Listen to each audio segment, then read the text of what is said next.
Hi everyone, एक बार फिर से आप सभी लोगों का स्वागत है हमारे इस SSC CGL 2024 prelims paper solution की सीरीज में।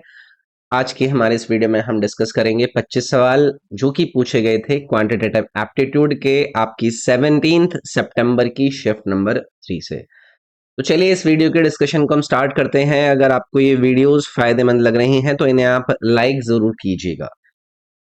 आगे बढ़ने से पहले अगर आप में से कोई नया स्टूडेंट जुड़ा है तो ये मेरा एप्लीकेशन है EDU24। आप लोग इसे डाउनलोड करके एक बार एक्सप्लोर जरूर कीजिएगा, क्योंकि आपके किसी भी वनडे एग्जाम की तैयारी कराने का जो पूरा का पूरा कंटेंट है ना, वो आपके इस एप्लीकेशन पर अवेलेबल है। तो एक बार इसको एक्सप्लोर कीजिएगा। इसमें बहुत सारी चीजें आपकी तैयारी में आपको हेल्प करने के लिए प्रोवाइड करी गई हैं। जैसे कि आज तक के आपके एसएससी के एग्जाम्स में पूछे गए जीके जीएस के क्वेश्चंस का कलेक्शन आपको इस कोर्स में नजर आ जाएगा। इंग्लिश का क्वेश्चन अब जो कलेक्शन है वो आपको इस कोर्स में नजर आ जाएगा। और ऐसे ही मैथ और रीजनिंग के भी आपको कोर्सेज नजर आएंगे, तो एक बार इसको ट्राई जरूर करेंगे आप लोग। बाकी हर सब्जेक्ट जैसे कि इंग्लिश, मैथ, रीजनिंग और जीके जीएस का कंप्लीट कवरेज इन 4 कोर्सेज में आपको पूरा कराया गया है। एक बार इसको भी ट्राई कर सकते हैं आप, अगर आप किसी भी सब्जेक्ट को पूरा करना चाहते हैं। हर एसएससी एग्जाम की टेस्ट सीरीज, रेलवे एग्जाम की टेस्ट सीरीज और बाकी के इंपॉर्टेंट कोर्सेज इस आपके एप्लीकेशन पर अवेलेबल हैं। एक बार ट्राई जरूर कीजिएगा। पहला सवाल आपके सामने, डिस्कशन को शुरू करते हैं। tan a की वैल्यू दी गई है, cos a की वैल्यू इन्होंने आपसे पूछी है। कुछ भी नहीं है, अगर आपने ट्रिग्नोमेट्रिक आइडेंटिटीज के बारे में बेसिक अंडरस्टैंडिंग को पढ़ा है तो आप इस सवाल को एकदम आसानी से निकाल पाएंगे। tan a दिया गया है, यानी कि 3 हो गया, ये 5 हो गया, तो ये वाली वैल्यू कितनी हो जाएगी? 25 प्लस 9 यानी कि रूट ऑफ 34। अब इन्होंने आप लोगों से क्या पूछा है? cos a, और cos a की वैल्यू क्या होती है? आपकी आधार यानी कि बेस डिवाइडेड बाई आपका जो हाइपोटेनस है, यानी कि रूट ऑफ 34। तो आपका आंसर ऑप्शन नंबर 4 निकल आता ना भाई, या फिर ऑप्शन नंबर डी हो जाता। 1 सेकंड के सवाल होते हैं। चलो आगे बढ़ते हैं। अगला सवाल पूछता है आपसे कि भाई एक बैंक में जमा राशि पर 6% ब्याज दिया जाता है। फिर बैंक उस पैसे को शेयर बाजार में निवेश करता है और हर 3 लाख पर 30,000 रुपए कमाता है बैंक। अगर बैंक में जमा कुल राशि आपकी 60 लाख है तो बैंक अंत में कितना पैसा कमा रहा है? 2 सेकंड का सवाल है ये। आप लोग मुझे बताइए कि बैंक डिपॉजिट अमाउंट पर 6% का इंटरेस्ट दे रहा है, 6% का, और इन्होंने टोटल कितने पर पूछा है? आपके 60 लाख पर पूछा है। तो आप लोग मुझे बताइए कि ये जो 60 लाख है, इसका 6% जब आप निकालोगे तो टोटल वैल्यू कितनी आएगी आपकी? 3,60,000। तो ये वो पैसा है ना जो कि बैंक को देना पड़ा होगा डिपॉजिटेड अमाउंट का, डिपॉजिटर्स को जिन्होंने ये पैसा जमा किया है, ये मतलब बैंक को देना पड़ रहा है। लेकिन बैंक क्या कर रहा है? बैंक हर 3 लाख रुपए पर 30,000 रुपए कमा रहा है। तो 60 लाख पर कितना कमा रहा होगा? अगर हर 3 लाख पर ये 30,000 कमा रहा है तो 60 लाख पर कैसे निकालोगे? आपको कितना कमा रहा है ये? 3 लाख पर 30,000। तो लो भाई, मैंने हर 3 लाख पर 30,000 और उस हिसाब से आपके टोटल 60 लाख से हमने निकालना है। तो जब आप इसको सिंप्लीफाई करेंगे तो यहां से आपका वैल्यू कितना आएगा? 6 लाख। यानी कि इस 60 लाख में 6 लाख पैसा बैंक ने कमाया। तो टोटल ये पैसा कहां से कमाया गया है? शेयर मार्केट में जो बैंक ने लगा दिया था। 6 लाख तो बैंक ने शेयर मार्केट से निकाल लिया, और जो डिपॉजिटर्स थे उनको 3,60,000 वापस कर दिया। तो कुल कितना कमाया? तो आप 6 लाख में से क्या करेंगे? आपका जो 3,60,000 था उसको माइनस कर देंगे तो कितना आ जाएगा आपका? 2,40,000 आ जाएगा ना। ऑप्शन नंबर यहाँ पर आपका बी करेक्ट हो गया। नंबर और सवाल की लेंथ तो देखने से लग रहा है कि सवाल बहुत ही टफ है, बहुत ही बड़ा है, लेकिन कुछ भी नहीं है, बेसिक अंडरस्टैंडिंग है। जो डिपॉजिटर्स थे उनको वो 6% का इंटरेस्ट दे रहे हैं। 60 लाख पर 6% का इंटरेस्ट आपने निकाल लिया, 3,60,000 आ गया। शेयर मार्केट में हर 3 लाख पर ये 30,000 रुपए कमा रहे थे, तो आपने 60 लाख में से निकाल लिया कि वो 6 लाख कमा रहे होंगे। तो 6 लाख इनकी शेयर मार्केट से कमाई थी और 3,60,000 ये इंटरेस्ट दे रहे हैं। तो टोटल आपका 2,40,000 इस बैंक को प्रॉफिट हो रहा है। ठीक है, चले भी आगे बढ़ते हैं। ये सवाल इन्होंने आपको दिया है, x प्लस 1/x की वैल्यू दी है, x माइनस 1/x की वैल्यू आपसे पूछ रहे हैं।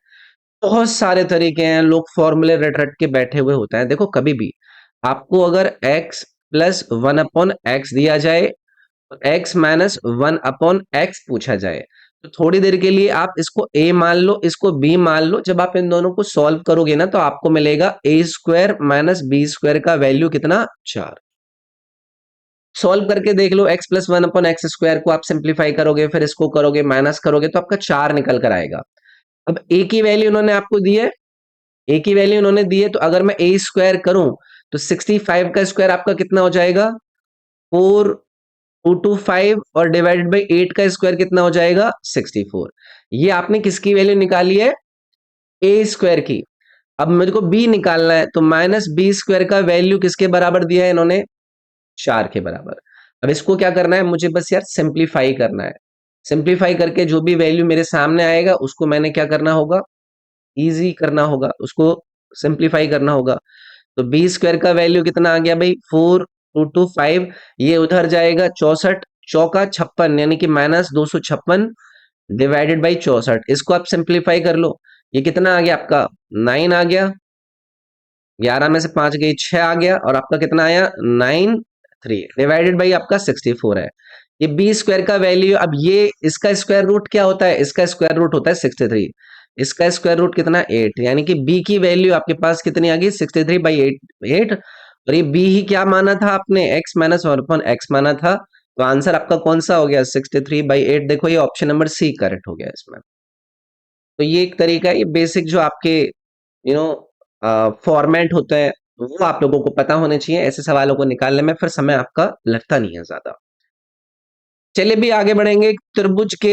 एक त्रिभुज में भुजाओं की लंबाई आपको दी गई है 6 12 और x के लिए इसके संभावित पूर्णांक मान बताने, यानी कि पॉसिबल इंटीजर वैल्यूज आपको बतानी है। देखो भाई, ट्रायंगल की इनइक्वालिटी थ्योरम आप लोगों को पढ़ाई जाती है, अगर आप लोगों ने पढ़ी होगी, सब नहीं पढ़ी होती है। वो क्या होती है कि जो दो लेंथ का जो सम होता है, किसी भी दो साइड्स का आप जो सम निकालते हैं किसी ट्रायंगल के अंदर, वो क्या होता है, बड़ा होता है आपकी तीसरी साइड से। तो मैं इसी ट्रायंगल की इनइक्वालिटी थ्योरम को यहां पर रखकर देख लूंगा। पहले मैंने क्या किया, 6 और 12 का सम लिखा, तो ये मेरा बड़ा होना चाहिए किससे, x से। उसी प्रकार से 6 और x का सम निकाल लूंगा, तो वो किससे बड़ा होना चाहिए, 12 से। और ऐसे ही 12 और x का सम निकाल लूंगा, तो वो किससे बड़ा होना चाहिए, 6 से। तो इनको मैंने को देखना होगा कि क्या सिचुएशन बनेगी।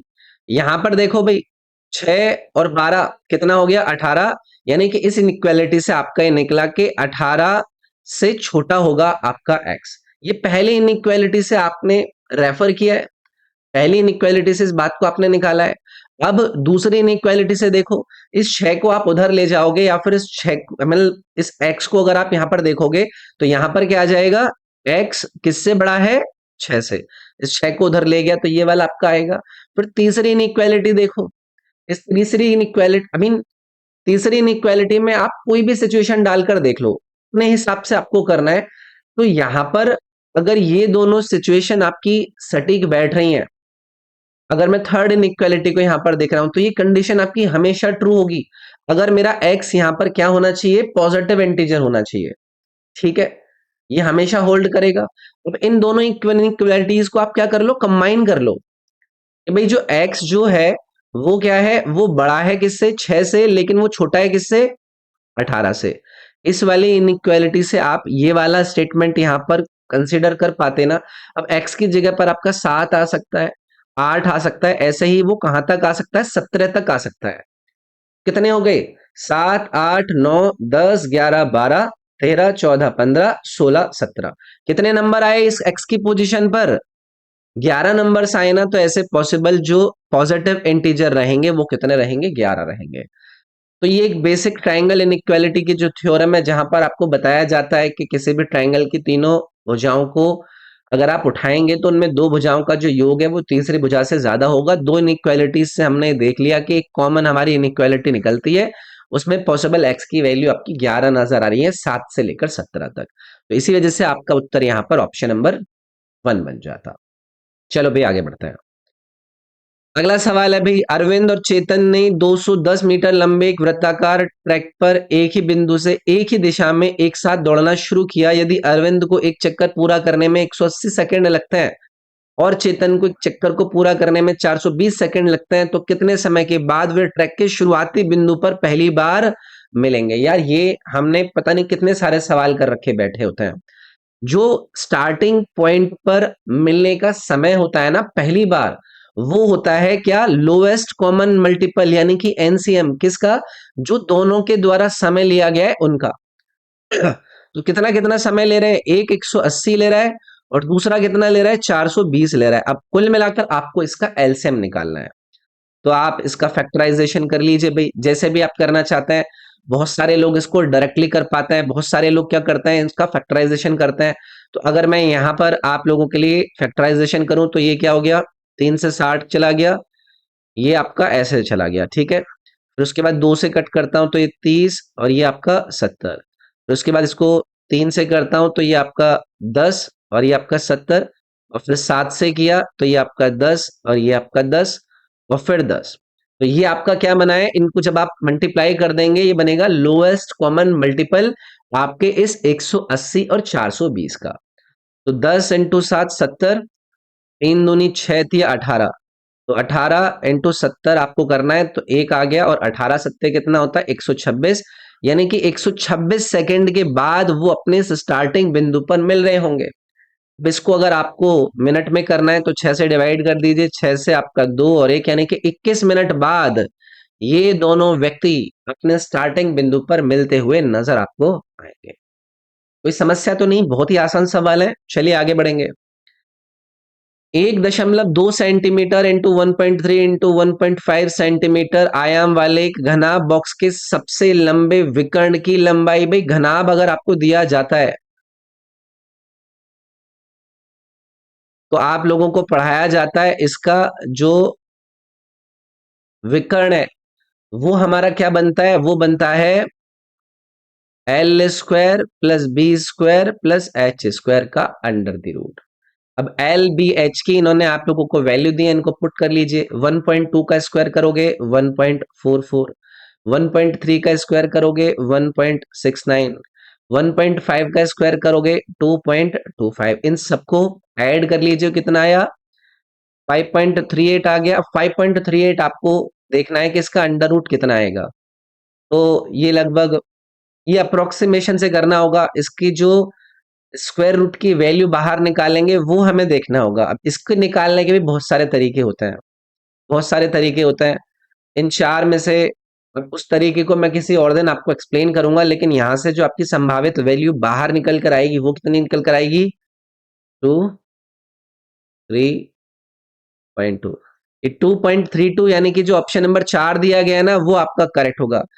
आप लोगों को किसी भी अंडर द रूट वैल्यू को अगर निकालना हुआ करे तो उसके बहुत सारे मेथड होते हैं। जैसे कि 538 है, इस 538 की कुल संख्या को आप देखने की अगर कोशिश करेंगे तो इसके आसपास आपको वो कौन से नंबर है जो कि पूर्ण वर्ग में नजर आ रहे हैं? पूर्ण वर्ग में नजर आ रहे हैं। जैसे कि 25 है, 25 का स्क्वायर कितना होता है? 625। और अगर मैं 24 के स्क्वायर की बात करूं तो वो कितना होता है आपका? वो 500 वाली कैटेगरी के, 524 कैटेगरी के अंदर है।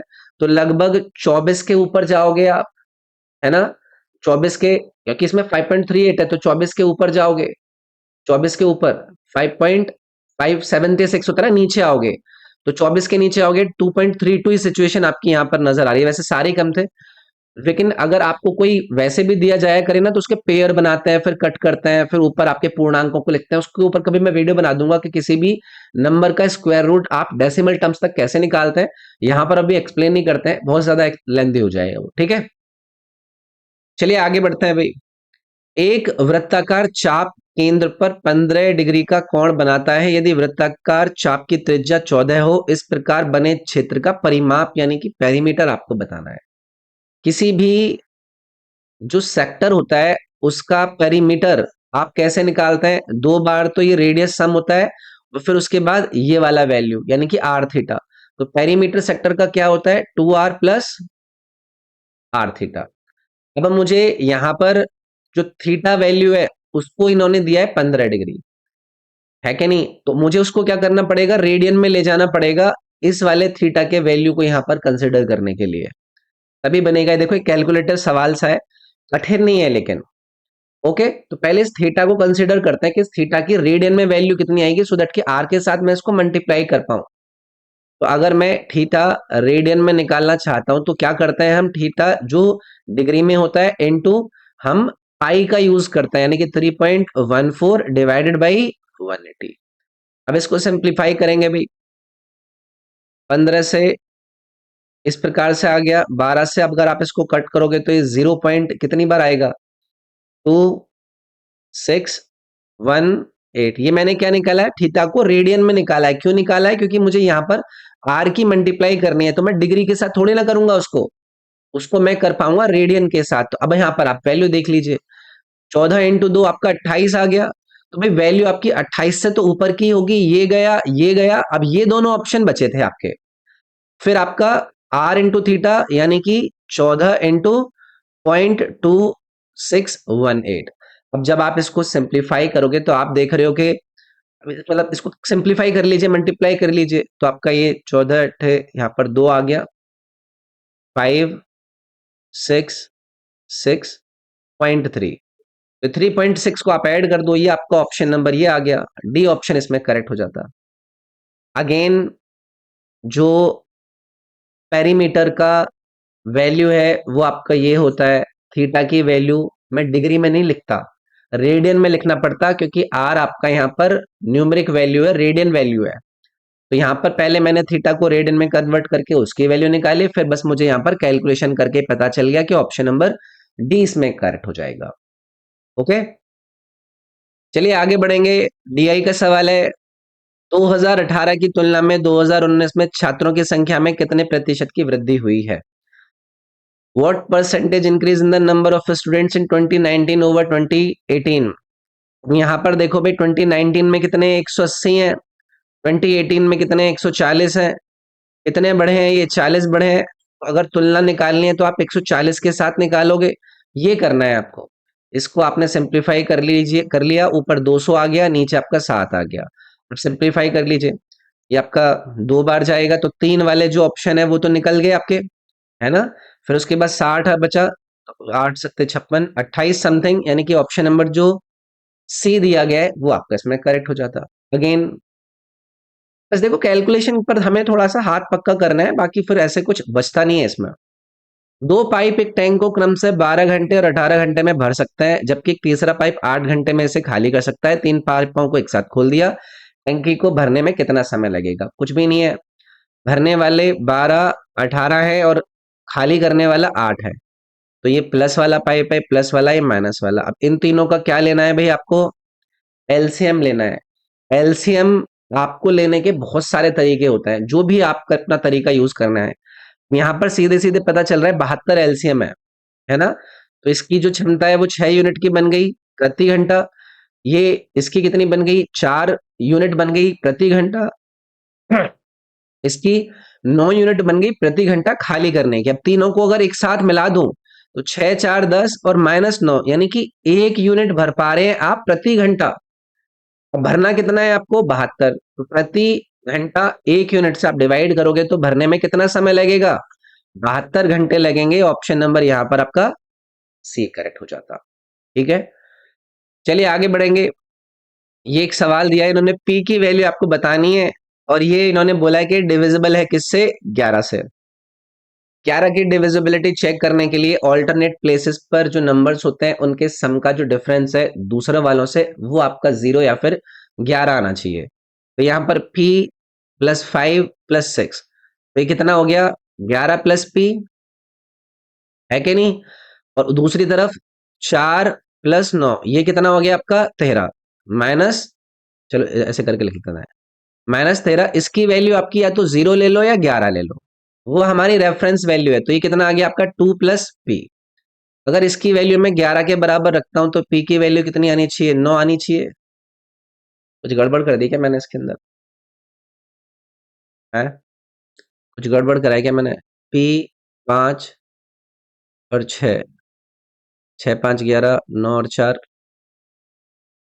13, या फिर देखो, ऑब्वियसली अगर मैं इसको इसको ऐसे छोड़ो, ठीक है, वो गड़बड़ कर दिए, अगर मुझे यहाँ पर पूछना है उसके डिजिट को ढूंढना है ना, तो यहाँ पर देखो इनका जो अंतर बन रहा है वो क्या बन रहा है, 2 + p बन रहा है ना। तो इस p की जगह पर अगर मैं 2 रख दूं तभी तो मैं इसके साथ अंतर निकाल पाता जो एक्स्ट्रा इधर बन रहा है, तो p की वैल्यू 2 होगी यार।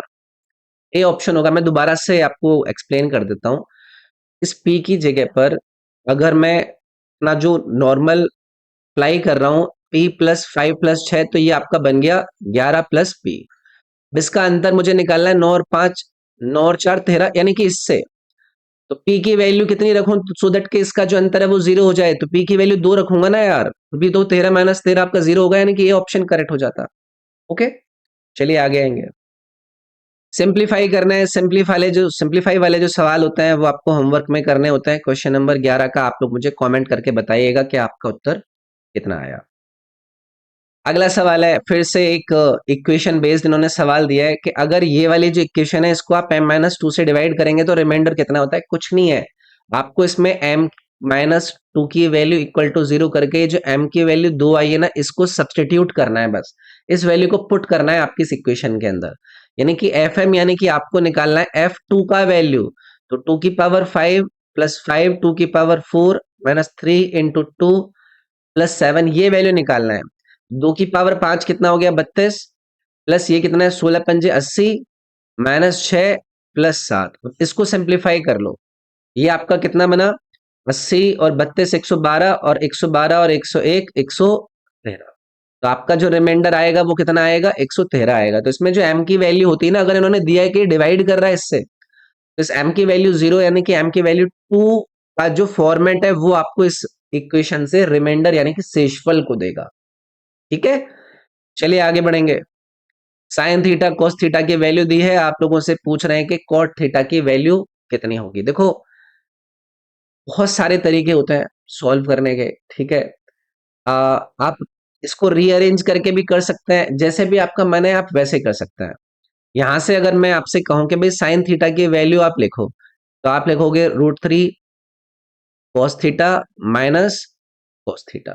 अब यहां से मैंने क्या कर लिया, साइन थीटा का वैल्यू, यहां पर मैं कॉस थीटा कॉमन ले लेता हूं, क्या बचा आपका √3 - 1। अब इस कॉस को अगर इधर ले जाऊं तो ये क्या बन गया, tan थीटा बन गया ना। डिवाइड में अगर जाएगा तो tan थीटा की वैल्यू आ गई ये √3 - 1। मुझे कॉट थीटा का वैल्यू पूछा है, यानी कि मुझे क्या करना है, 1 कॉट थीटा का वैल्यू यहाँ पर क्या है, √3 - 1। तो कॉट थीटा की वैल्यू कितनी हो जाएगी, 1/√3 - 1। अब यहाँ पर ऐसा कुछ दिख नहीं रहा, तो मैं क्या कर लूंगा, इसका कॉन्जुगेशन कर दूंगा, यानी कि इसके ऑपोजिट साइन से ऊपर नीचे मल्टीप्लाई, इस प्रकार से। ऊपर क्या आ गया आपका √3 + 1, और नीचे हो गया आपका a + b तो √3 का स्क्वायर 3 - 1, यानी कि आपका उत्तर आ गया √3 + 1/2।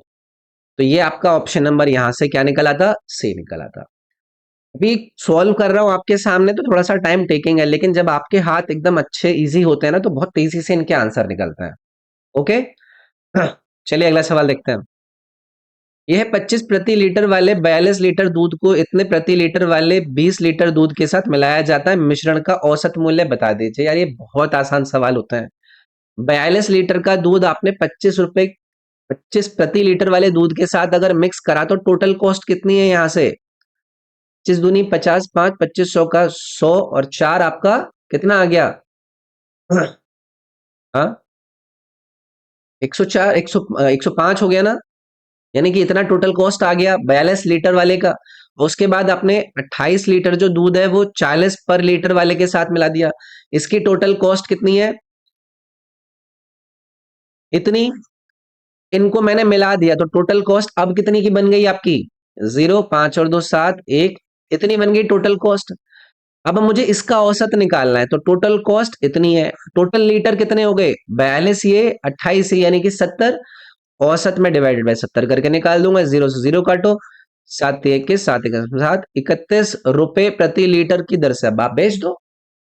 कुछ है इसमें, ये तो बहुत आसान सवालों की कैटेगरी वाला सवाल है आपका। चलो आगे बढ़ता है।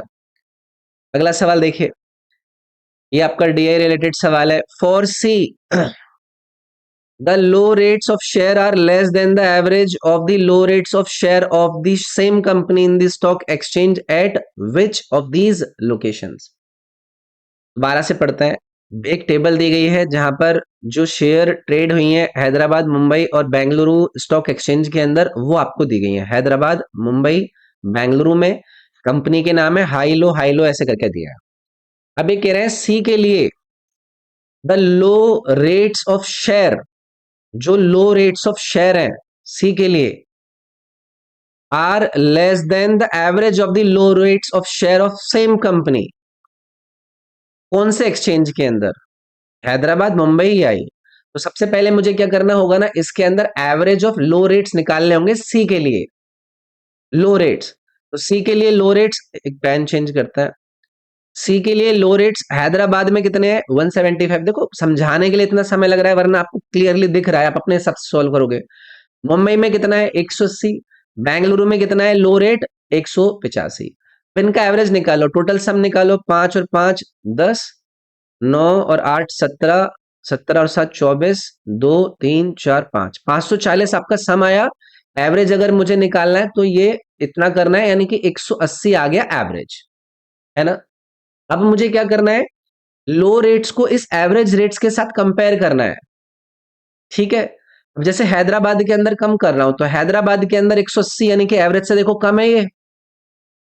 मुंबई के अंदर ये बराबर है और बेंगलुरु के अंदर ये ज्यादा है। तो मुझे क्या बताना था? मुझे बताना था कि भाई कौन से स्टॉक एक्सचेंज के साथ एवरेज से लेस देन है। तो एवरेज से लेस देन किस में है? हैदराबाद में ना। तो ऑप्शन नंबर आपका यहां पर ए करेक्ट हो जाता। समझ गए होगे आई होप आप। अगर ना समझ में आए तो मुझे कमेंट कर दीजिएगा, मैं आपको एक्सप्लेन कर दूंगा, ओके। वैसे समझ में आ ही गया होगा, कुछ था नहीं इसमें। अगला सवाल देखेंगे यार। 6 त्रिभुज एबीसी है, 6 in triangle ABC, 6 in triangle. अच्छा ये इन, पहले एक बार इसको इन ट्रायंगल करके करता है। इन ट्रायंगल एबीसी, डी क्या है? मिड पॉइंट है बीसी का। डीएल परपेंडिकुलर है एबी पर और डीएम परपेंडिकुलर है एसी पर, सो दैट के डीएल और डीएम क्या है? आपके बराबर है। तो ये जो ट्रायंगल है ये किस प्रकार का ट्रायंगल होगा? तो एक बार ट्रायंगल को ड्रॉ कर लेते हैं, है ना। ये आपका हमने एबीसी ट्रायंगल ड्रॉ कर लिया है, ओके। इन्होंने कहा डी क्या है? मिड पॉइंट है बीसी का, तो डी को हमने मिड पॉइंट बना दिया डीसी का, बीसी का। डीएल परपेंडिकुलर है एबी पर, डीएल को हमने परपेंडिकुलर बना दिया एबी पर, है ना।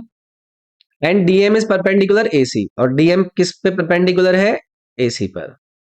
ये हमने यहां पर परपेंडिकुलर बना दिया, सच दैट के डीएल और डीएम जो है वो क्या है? बराबर है। तो ट्रायंगल क्या होगा भाई? ये आपका, ऐसी सिचुएशन आपको तब मिलती है जब ये दोनों भुजाएं आपकी क्या होंगी? बराबर होंगी। ये सिचुएशन आपको तब मिलती है जब ट्रायंगल आपका क्या हो जाएगा? आइसोसेलेस ट्रायंगल यानी कि डी होगा। अब इसको सॉल्व करने के दुनिया भर के तरीके हैं। इसमें क्या है? आपको डीएल और डीएम इन्होंने बराबर दे दिया है, डी को इन्होंने मिड पॉइंट बोल दिया है ना। इससे आपको क्या पता चल रहा है कि ये जो ए बी डी है, यानी कि इस ए बी और डी वाले अगर मैं ट्रायंगल को करूं, अगर थोड़ी देर के लिए इसको आपका ड्रॉ करूं इस प्रकार से, तो ये क्या बन जाएगा? सर्वांग सम कॉन्ग्रुएंट बन जाएगा इससे, ए सी डी से, यानी कि इस वाले ट्रायंगल से, ठीक है। अगर इन्होंने ये बराबर दे दिए उस कंडीशन में, ठीक है। और इसमें क्या निकल जाएगा कि ए बी और ए सी भी बराबर है। तो ए बी अगर ए सी आपको यहाँ पर बराबर नजर आ गए तो आपका समद्विबाहुबलिक सिचुएशन बन जाएगी। तो आइसोसेलेस ट्रायंगल हो जाएगा ये वाला, आपका ऑप्शन नंबर डी करेक्ट हो जाएगा। अगला सवाल है भाई, एक बॉक्स में वाई पीले मार्बल और बी नीले मार्बल है। 18% पीले मार्बल को 24% नीले मार्बल में मिलाया गया और कुल बना आपका 30। पीले मार्बल की संख्या का 3 गुना नीले मार्बल की संख्या के 2 गुने से इतना अधिक है। वाई स्क्वायर और बी स्क्वायर का अनुपात क्या है? यार सिचुएशन दी है इन्होंने, 18% येलो मार्बल, 18% का मतलब 0.18 येलो वाई ले लिया मैंने, ओके। इनको ऐड किया गया 24% ब्लू में, तो 24% ब्लू यानी कि 0.24 ब्लू में ऐड करके जो मेरे पास इक्वेशन बनी है वो कितनी बनी है? 30। और फिर इन्होंने कहा कि 3 गुने नीले मार्बल की संख्या, यानी कि 3 गुने 3 गुणे नीले मार्बल की संख्या के 2 गुने से अधिक है। पीले मार्बल की संख्या का 3 गुना, पीले यानी कि येलो का 3 गुना, नीले के 2 गुने यानी कि 2 गुना नीला यानी कि ब्लू से कितना अधिक है? 200 अधिक है। दूसरी इक्वेशन ये बन गई। स्क्वायर सॉल्व करना है आप लोगों को, इसको सिंप्लीफाई कर लो, आंसर आपका आ जाएगा। बेसिक इक्वेशन को सिंप्लीफाई करने का काम मैं आपको दूंगा, ठीक है। इस डेसिमल को हटाकर आप उधर 100 ले जाइए, इक्वेशन को सॉल्व कीजिए और मुझे बताना कि फिर औसत कितना आ रहा है। तो क्वेश्चन नंबर 17 का आप लोगों को मुझे आंसर बताना है कि उत्तर आपका क्या आया, यानी कि वाई स्क्वायर और बी स्क्वायर का जो अनुपात है वो कितना आया, ठीक है। चलिए आगे बढ़ेंगे। ये पूछ रहे हैं भाई, a function of two variables varies directly with x and inversely with y. ये वेरी करना, प्रोपोर्शनल और इनवर्सली प्रोपोर्शनल, उसके बारे में आपको आइडिया होगा। Determine function when x is 5 and y is 3 given that for x equals to 0 and y equals to 1 f is 15 and x equal to 1 and y equal to 15 f is 2। इन्होंने दो situation दी हैं। एक function है, उस function को इन्होंने बोला कि वो डायरेक्टली प्रोपोर्शनल है किसके? x के। तो यहां से अगर मैं इस प्रोपोर्शनल वैल्यू को हटाऊंगा तो एक कांस्टेंट लूंगा तो वो मेरा आ जाएगा ax। एक कांस्टेंट लेना पड़ता है। फिर f को इन्होंने बोला कि वो क्या है? इनवर्सली प्रोपोर्शनल है y के, तो इनवर्सली प्रोपोर्शनल ऐसे लिखेंगे। और यहां पर जब आप एक कांस्टेंट टर्म लेकर आएंगे तो वो आएगा b अपॉन वाई। तो अगर मैं यहां पर क्या लूं? इन दोनों सिचुएशन को लूं, यानी कि f फंक्शन को x और y के फंक्शन के साथ लेकर आऊं तो वो मेरे को क्या मिलेगा? ax plus b upon y मिलेगा, अगर मैंने x y दोनों ही फंक्शन लिए, f x के साथ रिलेशन और y के साथ रिलेशन को कंबाइन करके। जो उन्होंने सिचुएशन दी है उस सिचुएशन के हिसाब से हमें देखना है कि क्या चीज बनेगी, ठीक है। पहला इन्होंने बोला कि x0 के लिए y1 के लिए f की वैल्यू 15 है, तो यहां पर मैं पुट करके देखता हूं। इसकी वैल्यू 15 है कब? जब आपका x 0 है, तो ये 0 हो गया। और ये कितना है आपका? y1, तो यहां पर आपका 0 प्लस b आ गया। तो यहां से आपने b की वैल्यू निकाल ली भाई 15, इस पहली सिचुएशन जो इन्होंने दी थी आपको उसके हिसाब से, ठीक है। अब इन्होंने x की वैल्यू 1 दी है, y की वैल्यू 15 दी है, f की वैल्यू 2 के लिए, तो f की वैल्यू 2 है जब x की वैल्यू 1 है, यानी कि a इंटू 1 a हो गया, प्लस b की वैल्यू अपॉन y की वैल्यू कितनी है? 15। ये सिचुएशन है। अब b की वैल्यू आपको पता है 15, यहां पर 15 से 15 1 कटा, यानी कि a की वैल्यू आ गई आपके पास 1। तो a की वैल्यू आ गई, b की वैल्यू आ गई, तो इन्होंने क्या पूछा है? अ function of two variables determine the function. आपके पास ए और बी की वैल्यू आ गई, अब ए और बी की वैल्यू का आप सिनेरियो यहाँ पर क्रिएट कर लेंगे, है कि नहीं? ए और बी की वैल्यू से अगर आपने यहाँ पर ए की वैल्यू निकाल दी है और इन्होंने पूछा है कि इसके लिए फंक्शन बताइए, तो चलो भाई एफ 5 और 3 पर निकाल लेते हैं। तो ये है भाई, ए की वैल्यू कितनी है? 1 इंटू एक्स की वैल्यू कितनी दी है इन्होंने? 5, प्लस बी की वैल्यू कितनी है? 15, और वाई की वैल्यू इन्होंने कितनी दी है? 3। 3 पंजे 15, 5 प्लस 5 यानी कि 10 आपका आंसर यहाँ से निकल आता। तो जैसे जैसे फंक्शन को अप्लाई करने के लिए बोला है, उनका जो रिलेशन दिया है उस हिसाब से हमें अप्लाई करके आंसर निकाल लेना है। तो डी ऑप्शन इसमें करेक्ट आंसर बन जाता है। करे होंगे आपने ये सवाल बचपन में, बहुत ऐसे सवाल कराए हुए होते हैं। अजय अपनी आय का इतने प्रतिशत विभिन्न घरेलू वस्तुओं पर खर्च करता है, यदि उसकी आय में इतने प्रतिशत की वृद्धि होती है और व्यय में इतने प्रतिशत की वृद्धि होती है तो उसकी बचत पर क्या प्रभाव पड़ रहा है? यार, ये जो आपका 66 2/3 दिया गया है, ये बेसिकली क्या है? 2/3 है, इसको 2/3 हम बोल सकते हैं। अपनी इनकम का 2/3 एक्सपेंड कर रहा है। मैंने कहा कि भाई इसकी जो इनकम है वो आप 300 मान लो, इसमें एक्सपेंड कितना कर रहा है? वो 200 कर रहा है, और यहां से उसकी जो सेविंग बन रही है वो कितनी बन रही है? 100 बन रही है। अगर उसकी इनकम को आपने 25% बढ़ा दिया, 25% बढ़ा दिया, तो ये आपका कितना बढ़ गया? यानी कि 75 बढ़ गया, यानी कि बढ़ के कितनी होगी? 375। और एक्सपेंडिचर आपने बढ़ा दिया 20%, इसको 20% इंक्रीज कर लो, तो ये कितना हो गया? 40 बढ़ा दिया, यानी कि बढ़कर कितना हो गया? 240। अब आपका जो सेविंग होगा वो 375 माइनस 240, 60 और 75, तो ये आपका कितना आ गया? आपका 5 आ गया, 3, 135 आ गया। अब 100 से कोई चीज 135 हो गई तो कितना परसेंट बढ़ी है? वो आपकी 35% बढ़ी है। आसान है, ऐसे सवाल भी आपने खूब करे होंगे। चलिए आगे बढ़ते हैं। फिर से ये आपका डीआई रिलेटेड सवाल है। Find the ratio of the total number of sales of the motor bikes of manufacture Q, Q के मैन्युफैक्चर की जो टोटल बाइक्स हैं उसका अनुपात निकालो। पहले सम निकालते हैं भाई इसमें। इसका सम आ गया आपका 0, 3, 4, 5, 9 और 5 14, 14 और 8 22, यानी कि 2 बचा। 2 और 2 4 और 2 6 और 3 9, 3 12 और 3 15। तो ये आपका टोटल क्यू मैन्युफैक्चर का आ गया आपका टोटल नंबर ऑफ सेल्स। ठीक है, इसका अनुपात बताना है total number of sales of the motor bikes of the manufacture X 2016 से लेकर 2020 तक। 2016 से लेकर 2020 तक इसकी सेल्स एस की। अब एस का सम कर लो। एस के सम में आप करोगे 0 0, 5 4 9 3 12 2 14, 1 5 4 9 4 13 4 17 4 21, ये आपका एस का आ गया 21 40। इन दोनों का अनुपात पूछ रहे हैं ये। निकाल दो भैया, इसको सिंप्लीफाई कर लो। इससे कट जाएगा ये 76 ना, 2 से कट कर लो। ये आपका 76 आ गया 107। तो 76 107 ही ऑप्शन नंबर जो बी है ये अनुपात आ गया। बस जोड़ना है और अनुपात निकालना है, कुछ भी नहीं है इसमें भी। कोसेक एक्स की वैल्यू 5/4 दी है और ये जो आपका एक्सप्रेशन है इसका आपको मान बताना है। तो यार कोसेक एक्स की इन्होंने वैल्यू दी है, तो सिचुएशन मुझे ऐसी देखनी पड़ेगी कि कोसेक एक्स मेरा जनरेट हो जाए। कोसेक एक्स जनरेट हो जाए। कोसेक एक्स अगर मुझे चाहिए तो मेरे को क्या चाहिएगा? मुझे चाहिएगा 1/साइन। एक तरीके से अगर देखा जाए तो यहाँ पर आपका साइन है, ये क्या होता है? Cos square x upon sine square x. ये क्या है? Sine square upon cos square x. और यहाँ पर कॉस ही है।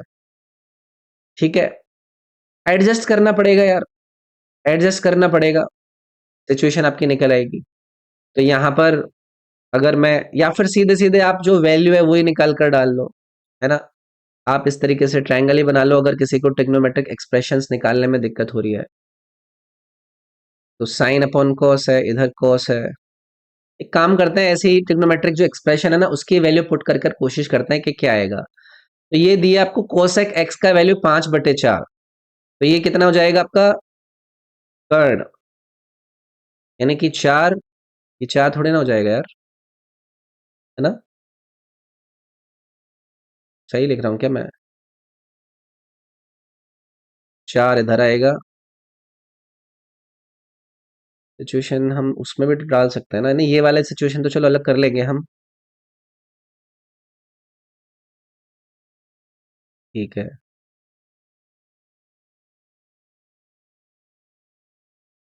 ठीक है। तो ये आपका 5/4 है ना, इसको 3 कर लो, सीधे सीधे पुट ही कर लेते हैं ना। इस एक्सप्रेशन को वैसे अगर ना भी करो ना तो भी आप निकाल पाओगे। फिर भी वैल्यू पुट कर लीजिए 5 साइन की वैल्यू। अब देखो इसको एक्सप्रेशन कुछ सिंप्लीफाई करना चाहे वो, इसको अगर सीधे वैल्यू पुट करना चाहे वो, जैसे भी आप करना चाहें। नहीं तो यहाँ से आप ये भी लिख सकते हैं कि भाई इन्होंने साइन एक्स की वैल्यू 4/5 दी है। अब साइन की वैल्यू पुट दी है तो वहां पर पुट करके जैसे भी आप करना चाहें।